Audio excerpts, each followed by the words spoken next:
Les membres de la commission d'attribution des dortoirs au campus universitaire étaient réunis ce matin pour examiner plusieurs dossiers. Doris Kouzunkulozue, Atom, Alexandre Nkoge. 350 dossiers soumis à l'examen de la pré-commission d'attribution des chambres de l'université Omar Bongo. Ici, la demande exige un certain nombre de critères.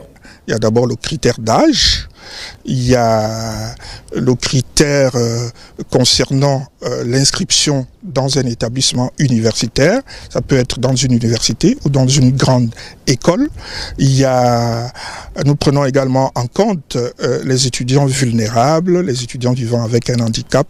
Le Centre des œuvres universitaires entend respecter les normes réglementaires. Il y a au total, en ce qui concerne l'UOB, il y a au total 446 chambres que nous voulons mettre à la disposition des étudiants dans un premier temps, étant entendu que cela concerne 2 pavillons. Le CNU prend en charge la restauration de l'étudiant, l'hébergement de l'étudiant, la protection sociale de l'étudiant, l'accompagnement de l'étudiant du point de vue culturel et sportif. Fermé il y a plus de 10 ans, le campus de la première université du Gabon rouvre ses portes dès la rentrée académique qui s'annonce pour les tout prochains jours. Voilà, fermée depuis près de 10 ans, la résidence universitaire pourrait rouvrir ses portes l'année académique 2024-2025. Les travaux de réhabilitation sont enfin achevés. Constat, Daniel Jemiba Bokaboka, Alexandre Okege. Fermé le 21 décembre 2014, le campus de l'université Omar Bongo s'apprête à réouvrir ses portes. Une annonce qui suscite un engouement particulier au sein de la communauté estudiantine. Il était temps, hein, parce que depuis que je suis arrivé ici à l'université Omar Bongo, c'est la première fois que le campus sera habité.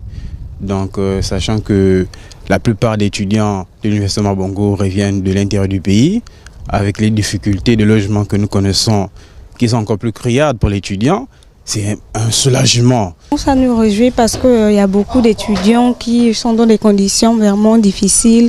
Lorsqu'ils vont louer, nous allons pouvoir vivre à l'université. Et ça sera facile par rapport au taxi. Ça permet d'améliorer le travail en fait. Quand on est éloigné, on a du mal à créer un groupe de travail. Il y a un problème de taxi qui se pose. Alors qu'une fois dans le campus, ça nous permet, peu importe l'heure, on peut travailler tranquillement. C'est une très bonne chose que le campus ouvre maintenant parce que la fermeture a pénalisé, c'était prévu pour 2 ans. Jusqu'ici, on n'a pas encore des informations. Est-ce que la chambre sera répartie de telle sorte à ce qu'il y ait 2 personnes par chambre, 3, 4 personnes? Ça là, nous n'en savons rien. Une meilleure qualité de vie sur le campus facilite l'épanouissement des étudiants, lequel épanouissement impacte positivement sur leur travail pour des résultats satisfaisants. Et le logement à moindre coût en fait partie. Cette restauration du cadre de vie sociale est donc la bienvenue.